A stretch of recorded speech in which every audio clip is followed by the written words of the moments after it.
விழாவை தலைமையேற்று நடத்தி கொண்டிருக்கக்கூடிய மாண்புமிகு தமிழ்நாடு முதலமைச்சர் அவர்களே, மாண்புமிகு அமைச்சர்கள் அண்ணன் சாமிநாதன் அவர்களே, அண்ணன் மா சுப்பிரமணியன் அவர்களே, அண்ணன் சேகர்பாபு அவர்களே, அண்ணன் முத்தரசன் உள்ளிட்ட தோழமை கட்சிகளுடைய தலைவர்களே, இயலிசை நாடக மன்றத்துடைய தலைவர் அண்ணன் திரு வாகை சந்திரசேகர் அவர்களே, உறுப்பினர் செயலர் அக்கா விஜயா தாயன்பன் அவர்களே, வணக்கத்திற்குரிய சென்னை மாநகர மேயர் சகோதரி பிரியாராஜன் அவர்களே, நாடாளுமன்ற உறுப்பினர் மருத்துவர் கலாநிதி வீராசாமி அவர்களே, வந்திருக்கக்கூடிய அனைத்து சட்டமன்ற உறுப்பினர்களே, துணை மேயர் அண்ணன் மகேஷ்குமார் அவர்களே, உள்ளாட்சி அமைப்புகளுடைய பிரதிநிதிகளே, பாரதியார் விருது பெறுகின்ற முனைவர் திரு முருகேச பாண்டியன் அவர்களே, MS சுப்புலட்சுமி அவருடைய பெயரிலான விருதை பெறுகின்ற பத்மபூஷன் டாக்டர் KJ யேசுதாஸ் அவருடைய குடும்பத்தைச் சேர்ந்தவர்களே,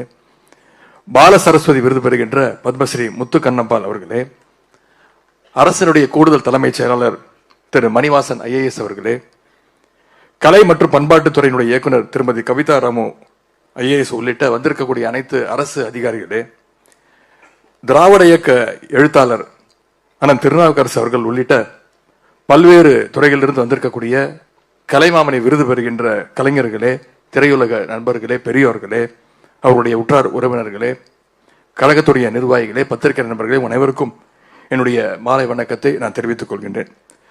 முதல்ல இங்கே விருது பெறுகின்ற அத்தனை கலைஞர்களுக்கும் என்னுடைய பாராட்டுகளையும் வாழ்த்துக்களையும் கைத்தட்டல்களையும் நான் தெரிவித்துக் கொள்கின்றேன்.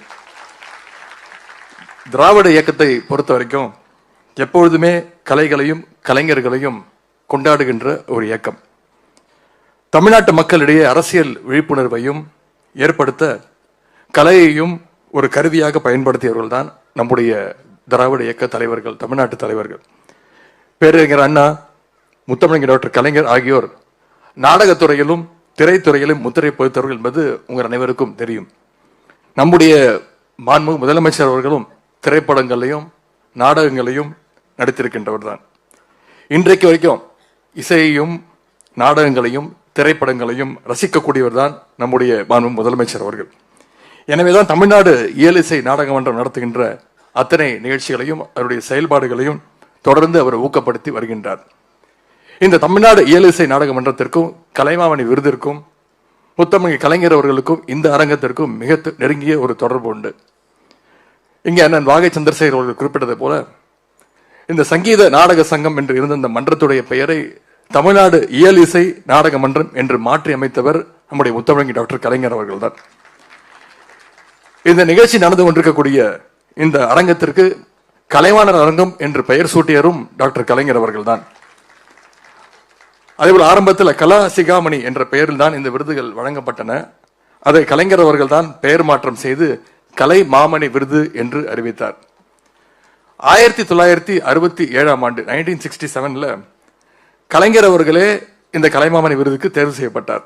அதாவது சிறந்த வசனகர்த்தாவாக அவர் தேர்வு செய்யப்பட்டார்.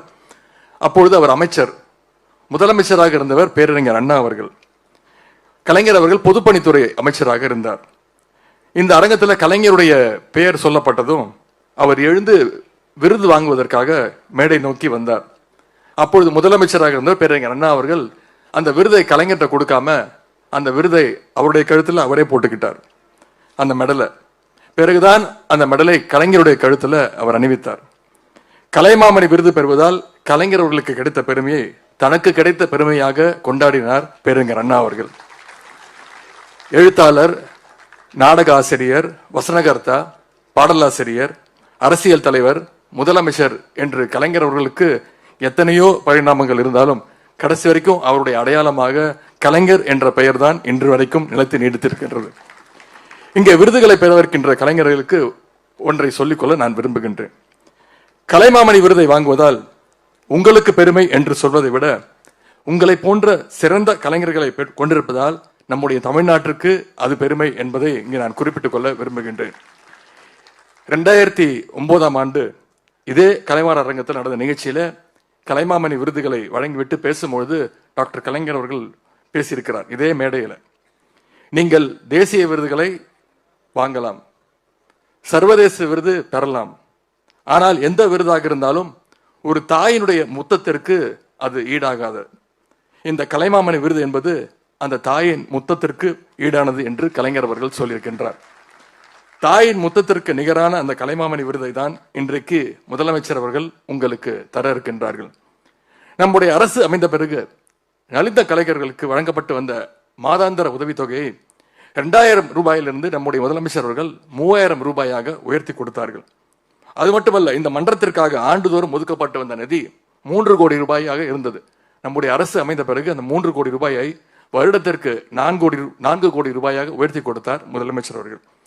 அதேபோல் ஆண்டுதோறும் ஒவ்வொரு மாவட்டத்திலும் பொங்கல் திருவிழா கொண்டாடப்படுகின்றது. அந்த விழாக்கள்ல கலைஞர்களுக்கு, அனைத்து கலைஞர்களுக்கும் வாய்ப்பு கிடைக்கின்ற வகையில, நம்முடைய கலைகளை எல்லாம் மீட்டெடுக்கின்ற வகையில இசை சங்கமம், கலை சங்கமம் என கலை நிகழ்ச்சிகள் தொடர்ந்து நடத்தப்படுகின்றது. தமிழ்நாடு முழுவதும் தொடர்ந்து கலை விழாக்கள் நடத்தப்படுகின்றது. சமீபத்தில் தமிழில் சிறப்பான கலை நூல்களை வெளியிடுகின்ற 5 நூலாசிரியர்களுக்கு தலா 2 லட்சம் ரூபாய் ஊக்கத்தொகை வழங்கப்பட்டது. எழுத்தாளர்களுக்கு வீடுகள், மறைந்த சிறந்த எழுத்தாளர்களுக்கு மணிமண்டபம் போன்றவற்றை நம்முடைய அரசு தொடர்ந்து உருவாக்கி வருகின்றது. இங்கே வந்திருக்கக்கூடிய கலைஞர்களுக்கு தனிப்பட்ட முறையில் என்னுடைய ஒரு வேண்டுகோளை வைக்க நான் விரும்புகின்றேன். உங்களுடைய கலைகளை நீங்கள் உங்களோடு நிறுத்திக் கொள்ளாமல் அடுத்த தலைமுறைக்கு கொண்டு போய் சேர்க்கும் வகையில் இன்றைக்கு இருக்கக்கூடிய மாணவர்கள், இளைஞர்களுக்கு நீங்கள் பயிற்சி அளிக்க வேண்டும், அவங்களுக்கு ஊக்கம் அளிக்க வேண்டும். சோசியல் மீடியாவான யூடியூப், இன்ஸ்டாகிராம், ட்விட்டர் பக்கங்களில் உங்களுடைய கலைகளை நீங்கள் உலகறிய செய்ய வேண்டும். கலை என்பது வெறும் பொழுதுபோக்காக மட்டுமல்லாமல் அது சமுதாய வளர்ச்சிக்கு பயன்படக்கூடியதாக இருக்க வேண்டும். மாண்பு முதலமைச்சருடைய வழிகாட்டுதல்படி அண்ணன் வாகை சந்திரசேகர் அவர்களுக்கும் அக்கா விஜயா தாயம்மன் அவர்களுக்கும் இந்த நிகழ்ச்சியை இவ்வளவு சிறப்பாக ஏற்பாடு செய்த இந்த மன்றத்தை சேர்ந்த அத்தனை பேருக்கும் மீண்டும் என்னுடைய பாராட்டுகளையும் வாழ்த்துக்களையும் நான் தெரிவித்துக் கொள்கின்றேன். இந்த மன்றம், ஏலிசை நாடக மன்றம், என்றைக்கும் கலைஞருடைய முன்னேற்றத்திற்கு அது துணை நிற்கும். இங்கே பல்வேறு பிரிவுகள்ல கலைமாமணி விருதுகளை பெற்றுள்ள அத்தனை கலைஞர்களையும் மீண்டும் என்னுடைய வாழ்த்துக்களையும் என்னுடைய பாராட்டுகளையும் தெரிவித்து இந்த வாய்ப்புக்கு முதலமைச்சர்களுக்கு என்னுடைய நன்றியை தெரிவித்து விடைபெறுகின்றேன். நன்றி, வணக்கம்.